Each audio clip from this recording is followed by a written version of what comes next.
The 76ers are bad. We are 4-5 so far, and at 24th place for points per game.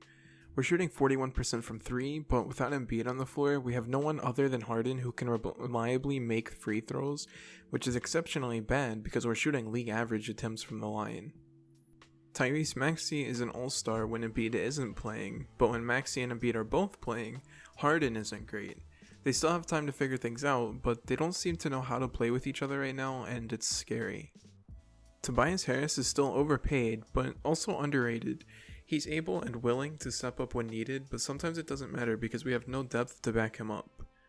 If the season continues like this, we might make the play-in. If we actually make the playoffs though, I see a first round exit right now. I don't see them going far. I also don't think Doc Rivers is a good coach. We were getting sizably outscored by the Wizards bench, and he wouldn't put Matisse in the game to defend, so Porzingis and their bench unit were getting countless easy buckets. Harden was great defensively. He had one very specific possession where he was locking Porzingis up, which is crazy to see for Harden.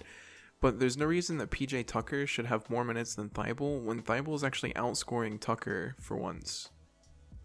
I personally still really believe in Shake Milton. I think he could be a really good bench piece for us, but I didn't see them run any plays for him to do much, so he was just running around.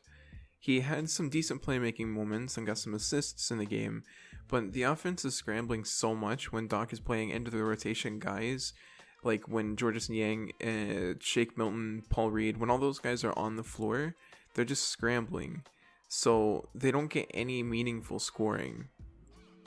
There were some nice moments though. We would get a nice 3 from Maxey, or eventually a corner 3 from PJ Tucker even though it was late in the game, or some nice mid-range pull-ups from Harden, but it never mattered because it wasn't consistent. We couldn't hit free throws, and we couldn't get rebounds.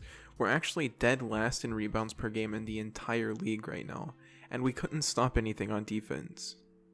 This game against the Wizards was a particularly bad one because we got to see how the 76ers lack a lot of production outside of Maxey and Harden, and we don't have any playmakers outside of those two either. So, like I said before, there's just a lot of scrambling when we're running bench guys, and that's not okay. I think a lot of that falls on Doc Rivers.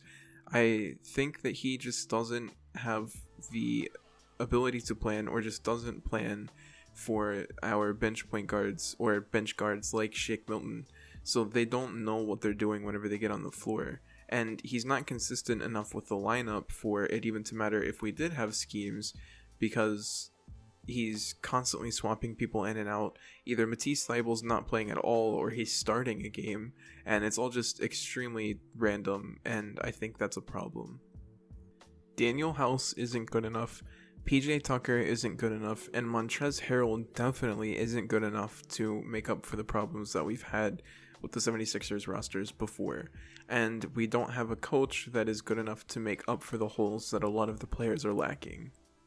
D'Anthony Melton will probably pick it up in the season, and there will probably be some gelling that gets done to make sure that we're getting wins. I don't expect Harden, Maxey, and Embiid to be playing so weirdly around each other the entire season, but I personally don't see a point where they're playing good enough to actually turn it from this absolute mess that it is right now into a proper contending team.